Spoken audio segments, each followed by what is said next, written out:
Allah, karena tidak ada nikmat apapun melainkan pasti dari Allah. Mudah bagi Allah menjadikan satu dunia ini soleh seluruhnya, tapi yang dipilih mau hadir ke sini bunda-bunda, bapak-bapak, dan juga mudah bagi Allah menghukum kita detik itu juga atas dosa-dosa kita. Tapi Allah juga lah yang memberikan kita kesempatan. Tidak hanya diberikan kesempatan untuk masih beramal soleh, bahkan ditutupi aib-aibnya ya. Terbukti hari ini masih ketemu saling sapa. Kalau yang ibu-ibu mungkin cipika-cipiki ya, minjem duit, enggak ya itu, jangan ya. Alhamdulillah ngaji ya kita Bu. Salam takzim, salam kenal kepada seluruh asatidz, alim ulama, kiai, tokoh masyarakat, dan wabil khusus para santri. Harapan kita di masa depan, semoga Allah jadikan cerahnya masa depan bangsa dan negeri ini di pemuda-pemudi santri-santri kita di Syahrul Quran ini, insyaallah. Baik, insyaallah. Alhamdulillah. Kesini ngapain Bu niatnya? Ngaji ya. Oh, alhamdulillah. Tuh lihat, jangan lihat kokoh ya. Masya Allah. Kan ya ada syaratnya kalau ngaji sama Ko Denis. Gaya ya, kiai aja nggak ada syaratnya. Tapi ini penting soalnya. Satu aja syaratnya mudah. Yang diingat jangan kokoknya, tapi pencipta si kokoknya. Ya, si kokoknya mah nggak bisa apa-apa. Banyak dosanya dan mudah bagi Allah mematikan diri ini detik itu juga waktu masih di Thailand. Tapi Allah izinkan, malah diizinkan pulang, diizinkan ngaji, diizinkan ketemu guru-guru, diizinkan ketemu ini hamba-hamba Allah yang solih-solihah semuanya, Masya Allah. Berkah, alhamdulillah. Dan insya Allah kali ini kita bahasnya Al-Quran ya. Kita sudah sering mendengarkan pasti segala hal apapun yang berkaitan dengan Al-Quran akan menjadi mulia ya. Nabi yang paling mulia adalah Rasulullah Muhammad SAW, karena Al-Quran turunnya kepada beliau. Malaikat yang menjadi perantaranya, malaikat Jibril alaihissalam, menjadi pemimpin para malaikat karena melalui beliau. Dua kota paling mulia, Makkah dan Madinah, karena Al-Quran turun di situ. Bulan yang paling mulia, Ramadan, karena Al-Quran turun di bulan Ramadan. Malam yang paling mulia, Al-Qadar, karena Al-Quran turun di malam itu. Keren ya, Masya Allah. Maka aneh ngakunya pengen hebat, keren, sukses, tapi nggak mau ikut sama Al-Quran. Ada yang komen waktu itu, kok kan sekarang udah beda 14 abad. Al-Quran turunnya 14 abad yang lalu. Masa iya segala hal di zaman sekarang yang lebih rumit, lebih canggih katanya, masa harus balik lagi ke Quran, ke Sunnah, ke Quran, ke Sunnah ya. Maka guru kami malah menantang balik waktu itu. Bawakan hal yang paling sulit, masalah paling sulit di zaman sekarang, kami bisa bawakan masalah yang jauh lebih sulit di masa lalu dan udah selesai dengan Al-Quran ya. Bukan tanpa alasan Al-Quran udah gak turun ayat yang baru lagi Bu. Karena kata guru kami, kalau memang ayat itu belum cukup untuk menjadi petunjuk sampai nanti hari kiamat, mudah bagi Allah masih turun ayat sampai hari ini. Masih ada ayat baru, ayat baru, ayat baru ya. Tapi sudah selesai, sempurna Al-Fatihah sampai An-Nas ya. Dan juga mudah bagi Allah untuk membuat Rasul kita masih hidup hingga detik ini. Kalau memang petunjuknya tidak cukup, tapi yang beliau jadikan sunnah ya, ucapan, perbuatan, tindakan, ketetapannya, sikapnya, sifatnya, semua itu cukup untuk kita jadikan petunjuk sampai akhir zaman ya. Maka kalau kita mulai mendalami Al-Quran, akan memang ilmu itu saling bersambung ya. Sebagaimana kalau kita juga belajar sirah, pasti diawali dengan menceritakan dulu kondisi awalnya tempat Nabi berdakwah tuh kayak gimana sih ya, untuk jadi perbandingan. Waktu itu kita tahu Arab tidak seperti zaman sekarang, Jazirah Arab. Sekarang mah orang-orangnya Masya Allah banyak orang berilmu, ngomongnya juga pakai tajwid mungkin ngomongnya ya, Masya Allah, fasih. Tapi di saat itu tidak sedikit dari guru kami yang berpendapat bahwa memang di situ tuh justru seburuk-buruknya tempat. Udah tempatnya nggak menarik, padang pasir, panas, gersang. Ya, kalau kayak kita mah masih banyak ketemu pohon dengan sungai mengalir di bawahnya. Makanya orang yang seumur hidup lahir dan besar di Timur Tengah datang ke Bogor, ke Curug, itu surga lain itu ya. Surga. Ya, sepohon ya, taman dengan surga dengan sungai mengalir di bawahnya, Masya Allah.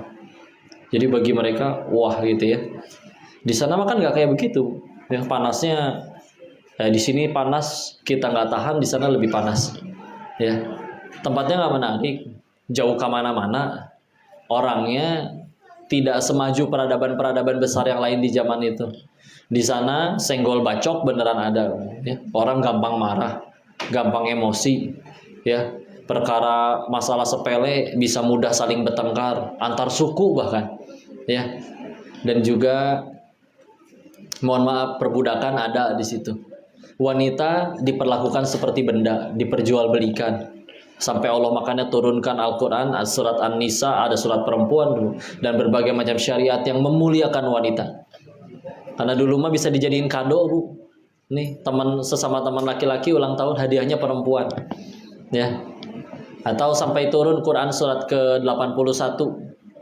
Surat apa? Di An-Nisa mah 4 tadi, Bu. 81 setelah Abasa, sebelum Al-Infiton, At-Takwir ya, An-Nazi'at 79 Bu ya. Nah, di At-Takwir ayat ke-9-nya, bi ayyi dzambin qutilat, atas dosa apa tuh diri mereka dibunuh. Pas baca tafsirnya, tafsir Al-Azhar karya Buya Hamka, beliau menukil penjelasan dari Ibnu Abbas radhiyallahu an. Karena memang di zaman dulu itu kalau misalkan ada ibu mau ngelahirin, suruh lahirinnya di kebun, Pak, depan rumah. Jadi kalau udah ada tanah yang sudah digali, jadi keluarnya bayi perempuan langsung dikubur hidup-hidup. Jadi para bayi itu mempertanyakan nanti di hadapan Allah, saya teh salah apa? Ya. Lahir kayak baru, dosa juga belum bikin, tapi udah dikubur oleh ayahnya sendiri. Tempatnya seburuk itu. Ya. Seburuk-buruknya tempat, seburuk-buruknya orang, sekurang-kurangnya pendidikan, tapi sengaja Allah taruh di situ. Kebayang kalau misalkan terlahirnya misalkan di yang zaman itu sudah maju, ya Romawi atau Persia, ya mungkin akan ada aja yang mencibir, itu memang udah maju ya, gitu aja. Tapi karena turunnya di seburuk-buruknya tempat di saat itu, dan udah mas tempatnya seburuk-buruknya tempat, walaupun di situ ada Ka'bah, tapi tidak kurang ada 360 patung berhala di sekitarnya. Wah, tambah berat PR-nya. Sedangkan tugasnya baru diterima di umur 40. Ya memang beliau umur 40 mah masih jag-jag, Bu, sehat. Kita mah umur 40 sudah ada yang asam urat, sudah lain-lain gitu ya. Udah nggak kuat futsal, udah nggak kuat lah ya. Betul ya. Yang beliau masih Masya Allah. Di umur 40, PR-nya satu dunia yang disampaikan, menyampaikan tauhid ke satu dunia, menyampaikan tauhid di tempat paling tidak bertauhid. Begitu nyampein, yang percaya cuman sahabatnya, istrinya sama anak kecil 2 orang. Kudu kumaha eta, Bu. Ya. Luar biasa. Tempat yang paling tidak bertauhid, tahu-tahu beliau diperintah menyampaikan, kalau bahasa sederhananya mah, semua salah kalian tuh. Yang benar tuh Tuhan cuman Allah, yang lain tuh berhala. Tuh dimusuhin. Ya. Mereka udah lakuin itu turun-temurun, katanya dari nenek moyang kami. Ujuk-ujuk ini ada yang menyampaikan, ini semua salah. Berat bagi mereka. Ya. Berat bagi mereka. Maka meskipun mereka sendiri sudah sebagian besarnya menyebut kalau misalkan nanti harus ada nabi yang datang dari golongan kami, maka orangnya pasti Muhammad lah sallallahu alaihi wasallam. Udah sebelum menjadi nabi pun gelarnya Al-Amin, yang terpercaya, ya. Makanya nabi cara berdakwahnya salah satunya pernah ngumpulin orang terus berkata, kalau aku berkata di balik lembah itu ada musuh yang akan datang ke sini, kalian percaya nggak? kami percaya kalau engkau yang berbicara. Terbukti memang kejujurannya. Tapi ketika bicaranya menyampaikan tentang sesuatu yang bisa merusak posisi mereka di masyarakat, karena kalau misalnya mereka mengakui petinggi-petinggi Quraisy nih, udah posisinya memang sudah banyak pengikut, kaya, dianggap penguasa, disegani oleh orang-orang, tahu-tahu mengakui, oh iya yang benar Muhammad Sallallahu Alaihi Wasallam, berarti sama aja kayak mengakui kami selama ini salah dong, ya. Sebetulnya mereka iya sih, benar sih apa yang disampaikan oleh Muhammad Sallallahu Alaihi Wasallam ini, tapi bagi mereka juga, berarti sama aja kehilangan segala-galanya, dan kami harus menjadi pengikutnya. Tapi ini juga jadi pelajaran, Pak, Masya Allah. Karena emang akhirnya sahabat yang dari golongan tua tuh sedikit tuh. Paling Abu Sufyan doang. Ya. Sisanya siapa? Walid bin Mughirah meninggal kafir. Abu Jahal apalagi, Abu Lahab apalagi. Tapi coba lihat anak-anak mereka. Jadi Pak, orang hebat semua. Anaknya Abu Jahal siapa? Ikrimah bin Abu Jahal. Dan para ulama tetap sepakat beliau dianggapnya sahabat. Sahabat itu bukan teman satu grup WA-nya Nabi ya, bukan teman nongkrongnya. Dari dalam kaidah ilmu syar'i, sahabat itu 3 ya, sezaman dengan Nabi, pernah ketemu Nabi, dan beriman kepada Nabi sampai wafat. Ya. Jadi kalau sezaman ketemu tapi tidak beriman kepada Nabi, Abu Jahal misal, bukan sahabat. Sezaman beriman kepada Nabi sampai wafat tapi belum pernah ketemu sekalipun, Uwais Al-Qarni, bukan sahabat. Ya, seperti itu. Anaknya Abu Jahal, Ikrimah radhiyallahu anhu, kita dianjurkan oleh para ulama, yuk menyebut semoga Allah meridhoi beliau. Karena sahabat mulia, insyaallah. Walid bin Mughirah, anaknya Khalid bin Walid, pedangnya Allah, Syaifullah. Jadi anak-anak ini juga jadi, yuk yang ngejar Allahnya dari masih muda, jadi Bu, insyaallah hebat. Ya, Matak suka iri sama, ya Allah, anak-anak udah kumpulnya di masjid, udah ngapalin Quran. Dan saya waktu masih anak-anak masih di sekolah Nasrani ya, maka belum belajar Al-Quran waktu itu. Maka ini sesuatu yang harus disyukuri, alhamdulillah kita dekat-dekat dengan Al-Quran ya. Karena tadi ya, kalau nyari Allahnya telat, ya yang selamat cuma Abu Sufyan masalahnya Pak ya. Jadi jangan dientar-entar. Nah ini mah alhamdulillah sih udah kumpulnya di masjid ya. Kuning saya ngomong kayak gininya ke diskotik kali ya. Ya Allah. Terus Masya Allah, apalagi di zaman itu, sampai di tempatnya seperti itu, orang-orangnya seperti itu, kondisinya seperti itu, PR-nya sebesar itu, mulainya umur 40, PR-nya satu dunia, itu gimana acaranya ya. Kita loncat ke 23 tahun setelahnya, beres masa kenabian. Satu jazirah Arab ketika Nabi wafat, tidak hanya Mekah dan Madinah ya, tapi satu jazirah Arab sudah muslim semua. Sekarang terpecah menjadi 6 atau 7 negara. Arab Saudi, Yaman, Oman, Qatar, Uni Emirat Arab, apa satu lagi? Izin lupa ya, tapi terpecah menjadi 6 negara. 6 atau 7 negara. Seluas itu. Dan setiap kali ada negeri baru yang terbuka menjadi negeri Islam, mereka minta ahli apapun, Madinah punya. Nggak cuma ahli Quran aja, ahli apa? Medis, kedokteran, atau apa di saat itu, arsitektur, perairan, punya semua. Sehingga menunjukkan memang nanti, makanya tadi alhamdulillah katanya diceritakan di sini nggak cuma belajar menghafal Quran, ada entrepreneurnya. Maka emang ya semakin tinggi keilmuan, semakin tinggi keimanan, pasti makin pengen jadi manfaat sih. Jadi iya, bekal Qurannya sudah bagus, Masya Allah, tapi terus jadi manfaat. Ya, benar-benar jadi cahaya bagi umat. Dan perlu ilmu-ilmu yang lain ya.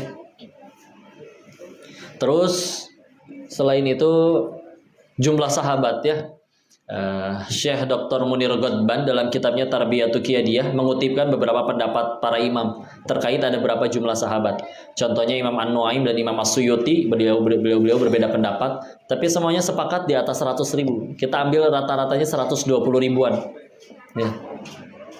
Karena sulit ya mensensus 14 abad lalu siapa saja yang telah jadi sahabat, tapi memang tidak ada yang di bawah 100 ribuan rata-rata di atas. Maka kita lihat gimana ceritanya Kita punya anak satu aja, kita didik selama 23 tahun. Yakin bakal jadi soleh dengan pasti? Nggak juga. Ya. Ini gimana ceritanya? Nabi berawal dari tempat seperti itu, lalu menghasilkan 120.000 orang. Yang dulunya tuh ada raja perampok, Jundub bin Junada, lebih kenal dengan nama Abu Dzar Al-Ghifari. Ya. Ada yang dulunya ingin membunuh Nabi, Umar bin Khattab, mabuknya pun sehari 5 kali. Makanya kalau ada pemuda di sekitaran Gunung Sindur yang mabuknya masih seminggu sekali, masih culun berarti ya, ketinggalan, cupu, nggak ada seujung kukunya, telat ya. 120.000 yang nanti mereka ini bukan orang-orang yang nanti masuk ke suatu daerah mereka terbawa dengan daerah tersebut, tapi satu sahabat bisa mempengaruhi satu daerah tersebut, benar-benar jadi cahaya kebaikan. Balik lagi, ngedidiknya pakai apa ya? Masya Allah ya, tuh 23 tahun hasilnya seperti itu, dan tentu menggunakan Karena sekali lagi pengen hebat tapi tidak mengerti Al-Quran ya agak aneh, kurang hebat. Yuk loncat, itu kan masih ada nabinya kok, agak jauh sekalian. 5 abad setelah Nabi wafat, 5-6 abad setelah Nabi wafat, Salahuddin Al-Ayyubi menaklukkan Baitul Maqdis. Ditanya kenapa hebat? Ikut Quran. Ikuti wahyu Tuhanku dan petunjuk dari nabiku. Kurang jauh, loncatlah 9 abad setelahnya. Muhammad Al-Fatih penakluk Konstantinopel, umur 15 sudah jadi wali kota, umur 22 udah jadi sultan. Ditanya kenapa hebat? Dah, kami punya Al-Quran. Ya, izin ya, ada orang bilang kayak gini. Dan masalah zaman sekarang lebih canggih loh, dengan segala macam kemajuannya. Di zaman sekarang itu uang 1.500.000, 1,5 juta bisa bawa pulang mobil. Dengan cara apa? Kredit, leasing, betul ya. Dan akhirnya jadi kena riba. Ya. Kalau memang itu adalah kebaikan dan kemudahan, yuk jawab jujur, apa zaman sekarang jauh lebih baik daripada zaman para nabi? Secara akhlak, secara moral, ya. Padahal satu fasilitas enakan kita, Bu. Kita mah gampang, Bu, nyari air, Bu. Mereka mah ribet, Bu. Nyari di mana padang pasir. Ya. Kita ada cahaya, malam juga ada lampu, ada listrik ya, dengan berbagai macam teknologi. Dan di handphone kita pun ada Al-Qur'an kalau misalkan perlu petunjuk, ya. Tapi jika dibandingkan dengan zaman dulu kita masih kalah. Padahal yuk kita lihat ya, kalau zaman sekarang tuh Al-Qur'an di mana-mana, Pak. Kita masuk ke masjid tuh bisa jadi banyakan Al-Qur'annya daripada yang sholatnya, Pak. Ya, iya kan? Besok percetakan Al-Qur'an, Masya Allah, bagus itu, amal soleh yang luar biasa. Tapi tahu nggak kita, kapan sih Al-Qur'an itu mulai menjadi satu mushaf, satu buku? Di zamannya Utsman bin Affan radhiyallahu anhu. Di zamannya Utsman sudah seluas apa Islam? Oh, tidak hanya sejazirah Arab, Pak. Persia udah takluk, Romawi bagian selatan udah takluk, Afrika sebelah utara, Mesir, Maroko, Tunisia, Aljazair, Libya, sih 5 negara. Udah muslim juga semuanya. Kebayang luasnya ya. Di daerah seluas itu, mereka menjadi orang-orang hebat, dan mereka berkata mereka hebat karena Al-Quran. Emang di zaman itu udah ada Al-Quran kayak zaman sekarang sebanyak ini? Belum ya. Di zaman itu, Ustaz Budi Asari pernah bilang, di zaman itu Al-Quran itu baru ada 5 seantero negeri.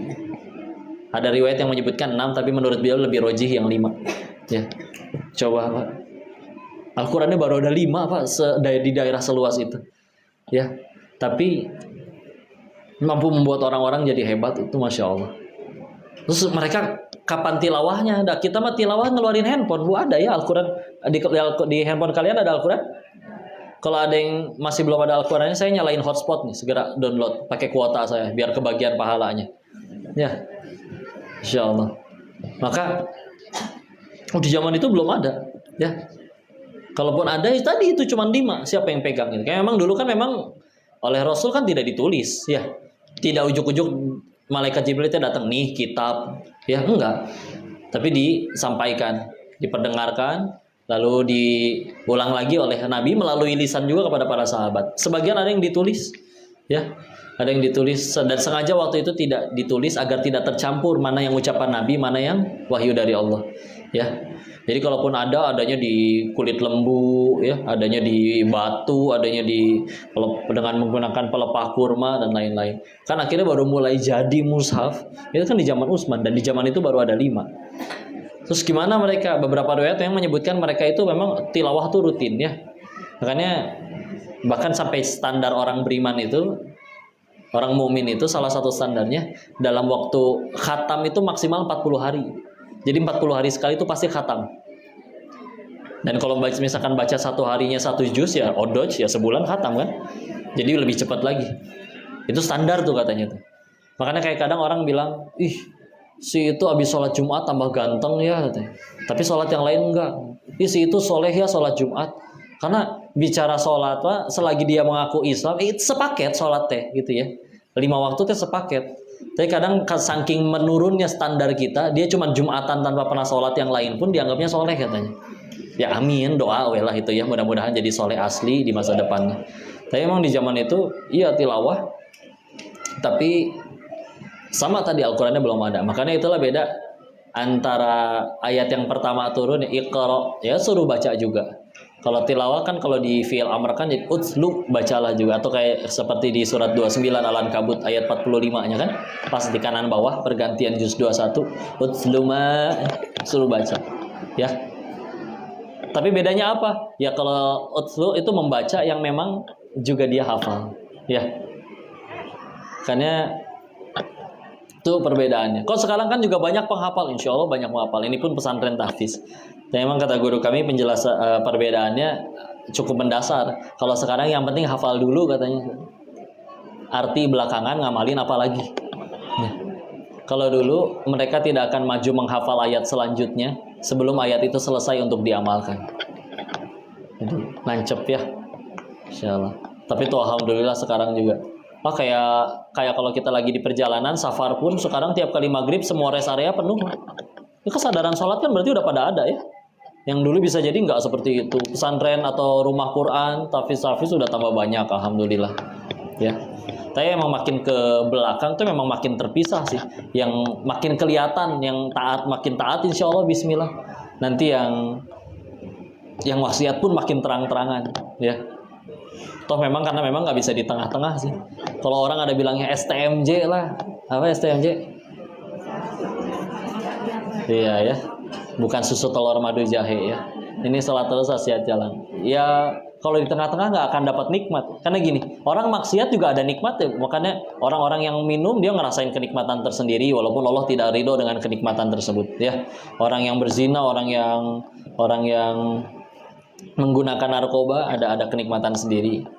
Nah, kalau dia di tengah-tengah dan kalau ibadah makin bismillah, makin dalam ibadahnya, makin takwa sama Allah, makin dekat sama Allah, ada kenikmatan ibadah juga, Pak. Ya.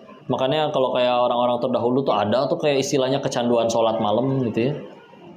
Masya Allah, Imam Ahmad bin Hambal sehari semalam tidak pernah kurang dari 300 rakaat sholatnya dalam sehari. Imam Ahmad. Ya. Nah, tapi kalau kita di tengah-tengah, kagok bu, nggak akan enak. Nikmat ibadah nggak akan ngerasa nikmat karena masih ada rindu dengan kemaksiatannya.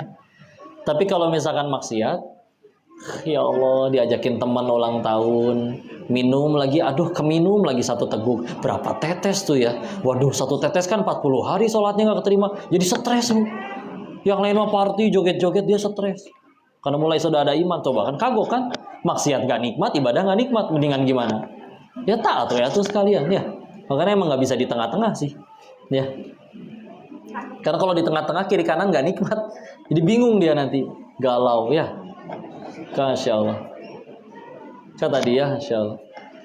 Ya udah terus akhirnya semangat semua udah pada menghafal, udah pada bisa. Terus gimana kok?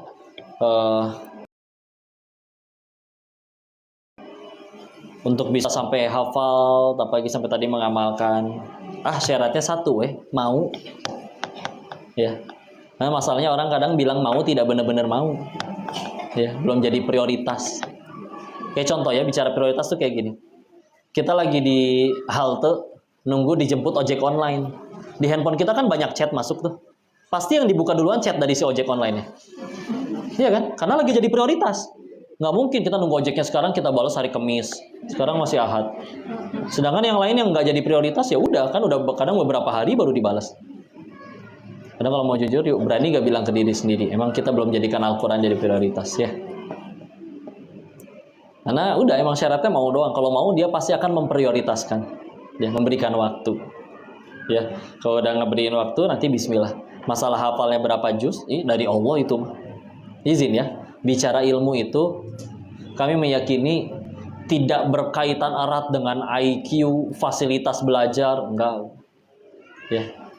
Tapi tergantung sang maha pemilik ilmu mau nitipin ilmunya kepada kita atau enggak.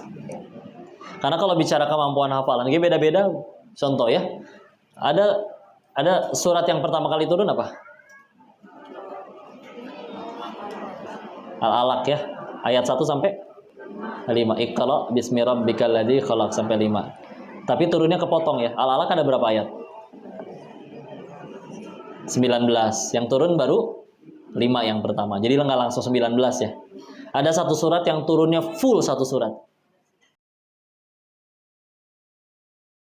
Tanpa kepotong. Ada lagi. Surat ke-6 Ustaz. Setelah Al-Maidah apa? Al-An'am.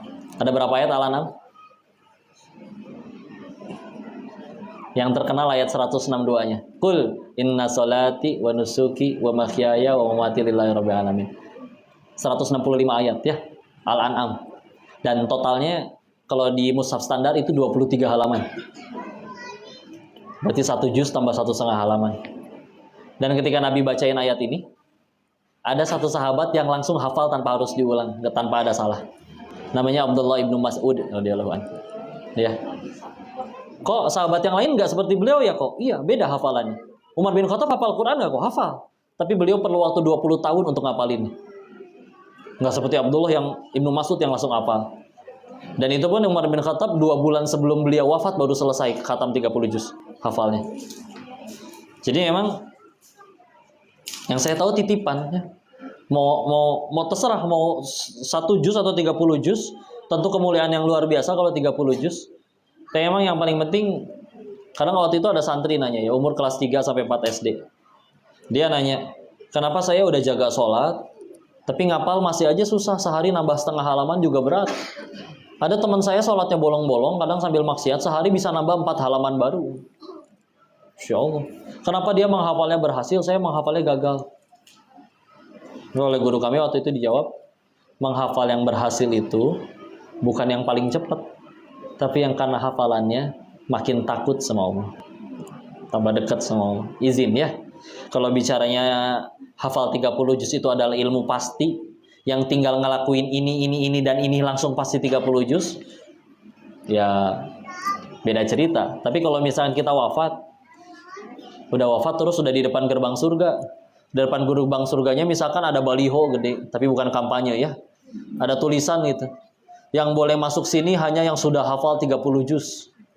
Repot nggak Bu? Masuk belum bisa, balik lagi nggak mungkin. Ya. Ya kan alhamdulillah kan nggak kayak gitu kan. Punten, misalkan ada yang baru hafal, ya Allah saya sadar ya Allah saya punya dosa banyak, udah pengen tobat nggak tahu mulai dari mana. Kata orang ngapalin Quran mulailah dari yang paling pendek, al-ikhlas lah, biar ikhlas ya. Udah gitu, itu dia belum hafal 4 ayat, meninggal Bu, lagi ngapalin al-ikhlas, husnul khotimah. Bismillah ya. Atau bandingkan yang udah hafal 30 juz tapi congkak Bu. Kalau nggak dijadiin imam teh ngambek. Ya. Udah gitu dari sambil di belakang sholatnya sambil dongkol. Ngarep-ngarep sengaja paling belakang imamnya biar kalau ada salah dia duluan yang paling pertama nyamber. Ya. Alladzi khalaqal mauta, bisa nggak sih kelepasan?